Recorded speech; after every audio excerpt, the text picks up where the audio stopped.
तो वैसी होनी चाहिए जो हमारे जीवन को बदल के रख दे। अब जो नहीं जानते, अभी से मेरा चैनल है उसके ऊपर ओके करो, सब्सक्राइब करो और मेरे से जुड़े रहो।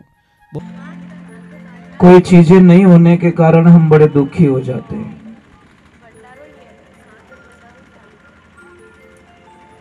ये मेरे पास में नहीं है, ये मेरे पास में नहीं है, ये मेरे पास में नहीं है।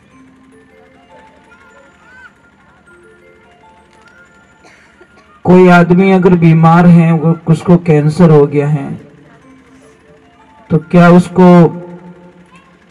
कार ला के देंगे तो बीमारी चली जाएगी? क्या उसको अच्छा मकान बना के देंगे तो बीमारी चली जाएगी? नहीं, उसका जो इलाज है, वास्तविक इलाज, वो हमको लेना पड़ेगा।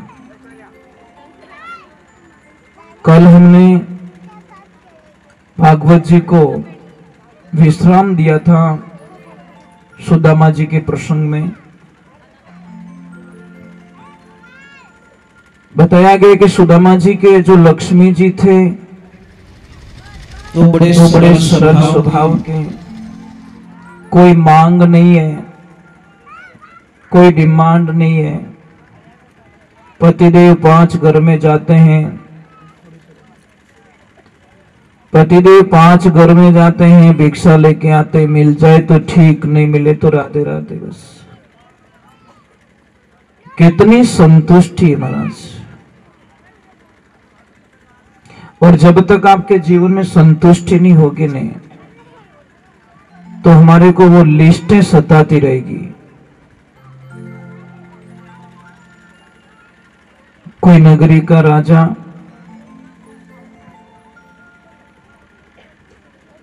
थोड़ी चिंता में पड़ गया कि मेरे पास में अगर 7 वर्ष तक बारिश ना आए, अनाज पैदा ना हो, कहीं से कर ना मिले, तो 7 वर्ष तक तो भंडार भरा है, कोई दिक्कत नहीं है। परंतु अगर 8वें साल में बारिश नहीं आई तो क्या करूंगा? फिर आ गया तो ये तो वाला लफड़ा गया नहीं अभी तो। जब तक जिएंगे तब तक नहीं जाएगा, शायद ऐसा लग रहा है। तो घुस गया नहीं है। राजा को इतनी चिंता सताने लगी जिसकी कल्पना नहीं है। राजन घोड़े पे सवार होके जा रहे हैं, और जैसे ही राजा साहब जा रहे हैं तो एक मैया को देखा। उनको पता ये मैया मांग के खाती है, और जब तक उसको मिल जाती ठीक, नहीं मिलता तो भी राम राम। मां को देखा तो मां सो रही है। राजन ने अपने घोड़े को रुकवाया, रथ को रुकवाया, और मां को बोला कि मैया आज मांगने के लिए नहीं जा रहे हो? देखिए उस मैया का उत्तर देखिए कि राजन, मैं आधी रोटी खाती हूं, पीने के लिए 1 बोतल पानी पड़ा है, और खाने के लिए संध्या काल के लिए 1 रोटी पूरी पड़ी है, जिसमें मैं आधी ही खाऊंगी, आधी मैं किसी को दे दूंगी, आधी मैं खा लूंगी। और कल की राम जाने, कल की जाने भगवान, देगा तो खा लेंगे, नहीं तो राधे राधे है ही है। एक क्षण के लिए राजन वहां रुक गया, और उसको इतना आत्मज्ञान हो गया और वापस मुड़ गया कि मूर्ख, जिसके पास में सिर्फ 1 टाइम का खाना है, वो आनंद से नींद ले रहा है, और तेरे पास 7 वर्षों का भंडार भरा है, तो भी तू तिल तिल करके मर रहा है। इसीलिए ध्यान रखे, जिंदगी में वो चिंताएं छोड़ दीजिए आप। मारा टाबर रो कहीं रही, मारे बिनो कहीं रही, मैं नहीं रहूं तो ओ काम की कर रही, मतलब ये थोड़ा बोझ है हमारे दिमाग में। और जिंदगी को जियो तो ऐसे जियो का आनंद आ जाए। तो सुशीला जी आनंद में कोई दिक्कत नहीं है, परंतु तो कभी कभी थोड़ा सा फीलिंग हो ही जाता है। एक दिन सुशीला जी ने बोला कि पतिदेव, मेरे पास कोई व्यवस्था है तो मैं व्यवस्था मांगनी नहीं चाहती। 1 साड़ी है, मैं आधी धो लेती हूँ, आधी को पहन लेती हूँ, आधी को धो लेती हूँ, आधी को सुखा देती हूँ। परंतु मैंने सुना है कि आपके मित्र हैं द्वारकाधीश, आपके सखा हैं बालपना का, तो उन्होंने बोला कि हाँ सर ये सही है, ये तो गलत तो नहीं है, तो जाओ उनसे मिलके तो आओ। अब उन्हें सुशीला ने ये नहीं बोला कि पतिदेव कुछ मांग के आना, वो कुछ दे देंगे, बिल्कुल नहीं मांगा। चलो मैं जा रहा हूं, परंतु अभी कुछ तो भेजूं।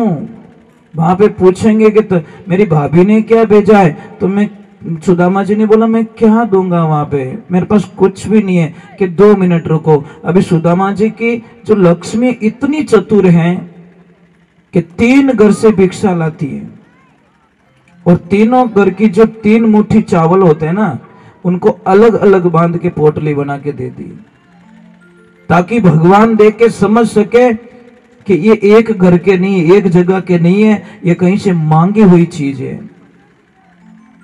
और आप सबको पता है चावल को संस्कृत शब्द में क्या कहते हैं? क्या कहते हैं? अक्षत। क्या कहते हैं? अक्षत। अक्षत का मीनिंग होता है जब भी आप चावल चढ़ाओ भगवान को या किसी को भी चढ़ाओ, पूजा में चावल लो, तो चावल का दाना खंडित नहीं होना चाहिए। खंडित दाने से हमारी पूजा मानिश पॉइंट में चली जाती। अक्षत मतलब क्षय नहीं होना चाहिए, नुकसान नहीं। अक्षय पात्र किसके पास था? द्रौपदी जी के पास में। गुरुजी ने दे रखा था कि बना के रख लेना और तू मत जीवना। चाहे 5 आदमी का भोजन बनाए 5 लाख आ जाएंगे तो भी उसमें से कम नहीं पड़ेगा। परंतु वक्त कैसा होता है, दुर्वासा जी मुनि जाते हैं और बोलते बेटा भोजन प्रसाद बना के रेडी करो, मैं बहुत सारे ऋषियों को लेके आई, मैं थोड़ा स्नान करके आ जाता हूँ।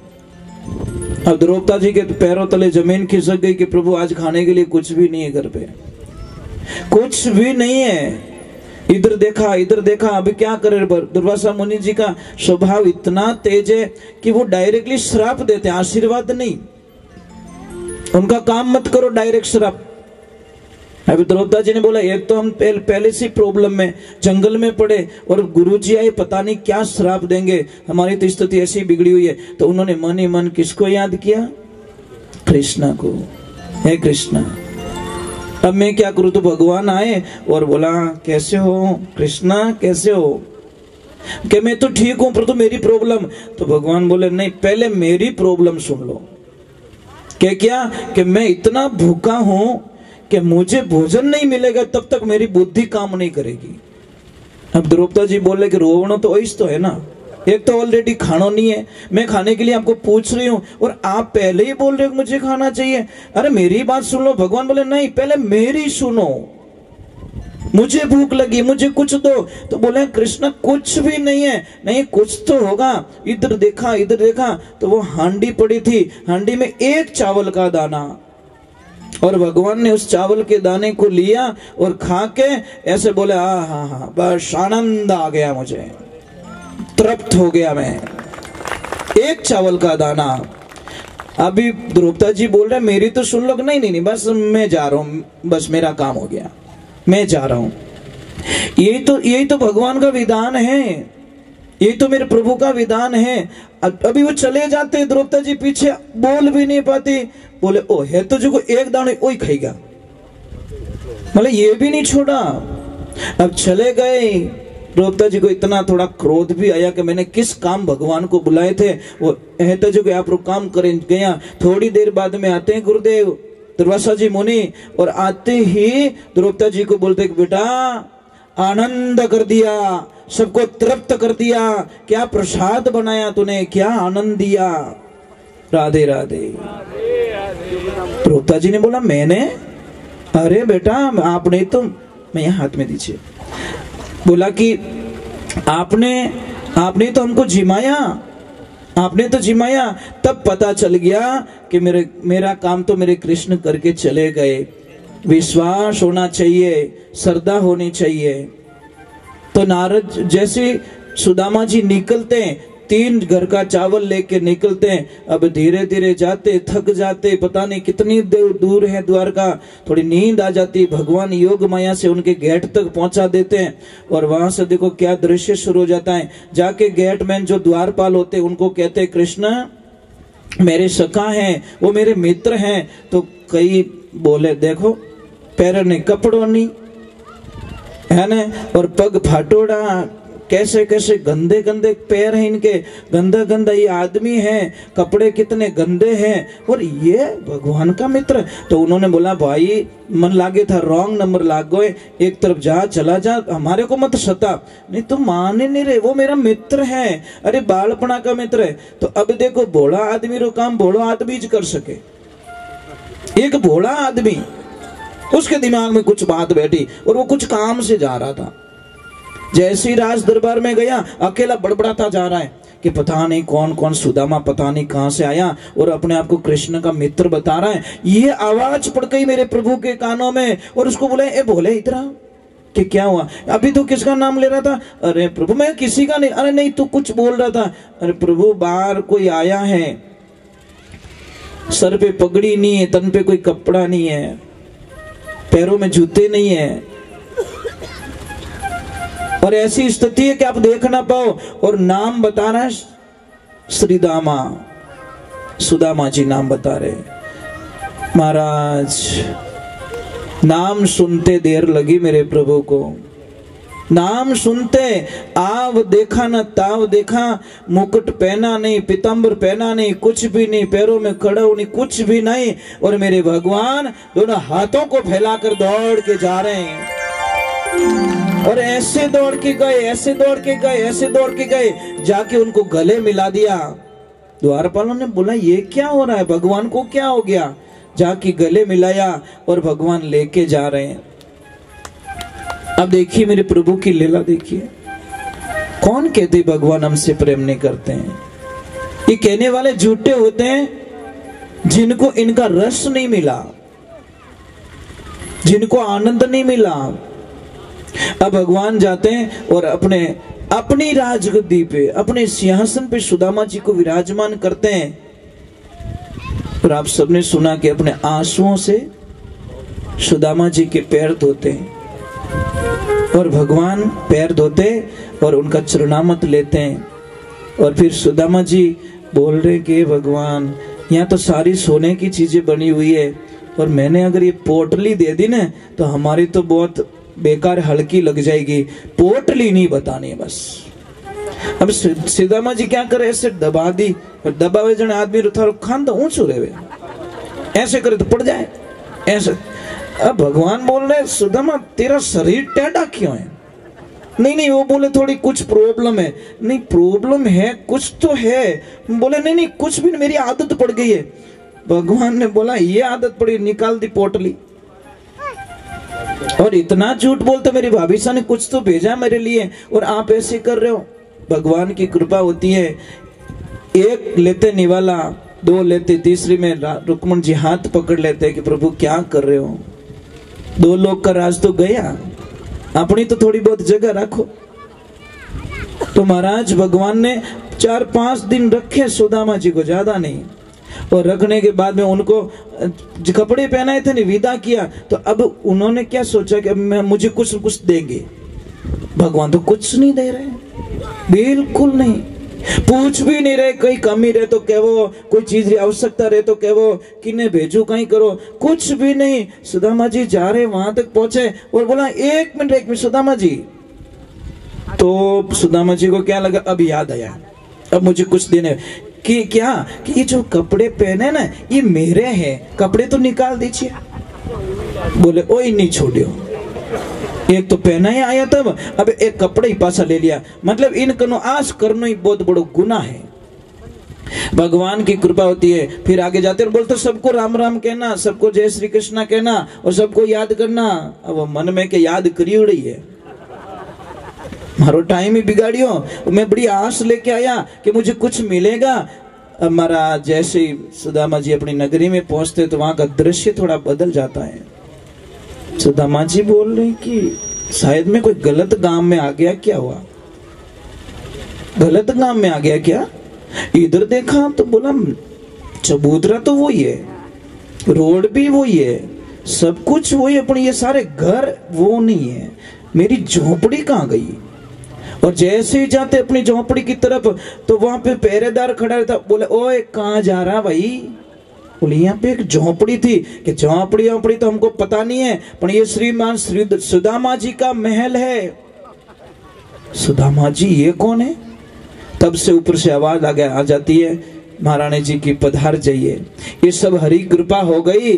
आपने आंख बंद करके खोली तब तक तो पूरी नगरी को ही पलट दी। इसलिए एक बात का ध्यान रखें, भगवान के ऊपर विश्वास करें तो पूर्ण रूप से कीजिए, आधा विश्वास मत कीजिए।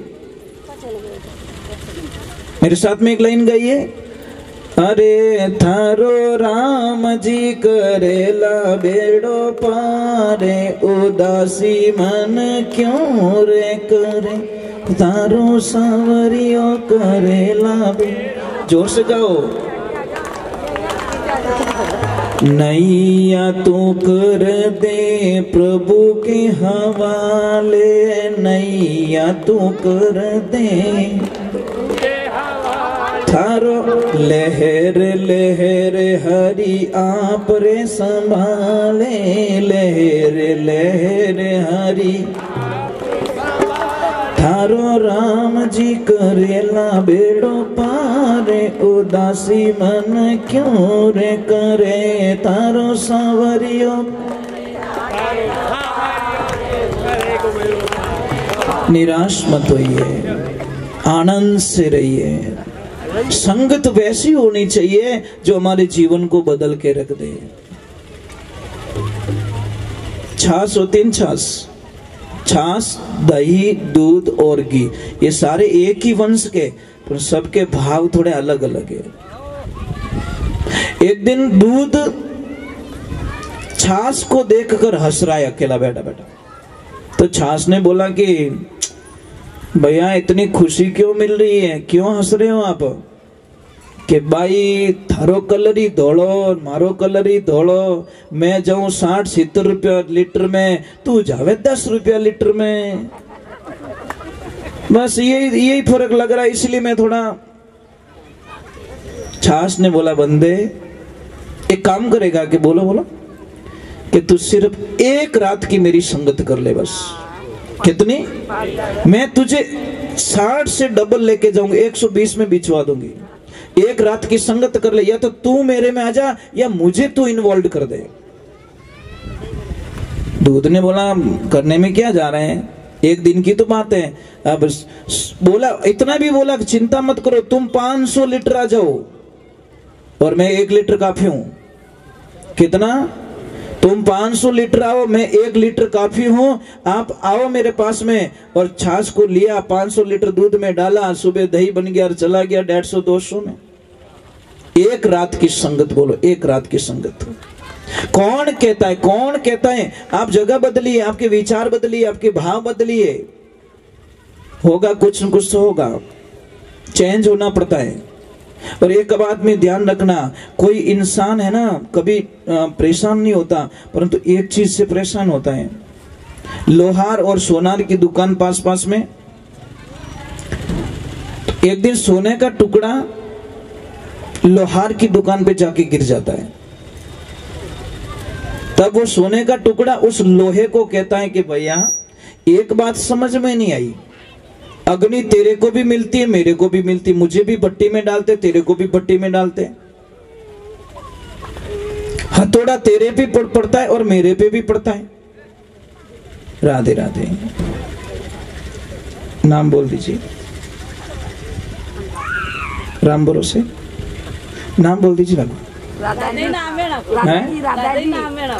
अरे क्या बात है, राधा जी की तरफ से गैया मैया के लिए 500 रुपए दिया है, बहुत बहुत साधुवाद आपको। एक बार बोलना पड़ेगा भाई, राधे, थोड़ा जोर से। तो भगवान की कृपा होती है। लोहे को पूछा जाता है, किसको? लोहे को, कि हथौड़ा तेरे पे पड़ रहा है, मेरे पे भी पड़ रहा है, भट्टी में तू जाता है, मैं भी भट्टी में जाता हूं, परंतु तू इतनी आवाज क्यों करता है, मतलब चिल्लाता क्यों है? तेरी आवाज बहुत आती है। यहाँ पे सुनने की बात है, ध्यान रखना, बहुत ही गहरी राज की बात है। तब लोहे ने आंखों में आंसू निकाल के क्या बोला कि भैया तेरे पे जो हथौड़ा पड़ता है ना, वो तेरे वंश का नहीं है, और मेरे पे जो हथौड़ा पड़ता है ना, वो मेरे वंश का है, इसलिए मुझे रोना आता है। एक बात का ध्यान रखना, पब्लिक में कोई आपसे बोले या ना बोले, जब अपने मुंह मोड़ लेते तब आपको बहुत कष्ट होता है महाराज, अपने बहुत कष्ट होता है। तो ये बात का ध्यान रखें। तो थोड़ा राधे राधे। आपको चिंताओं का त्याग करके सुदामा जी के जैसे भगवान की भक्ति में आनंद लेना है और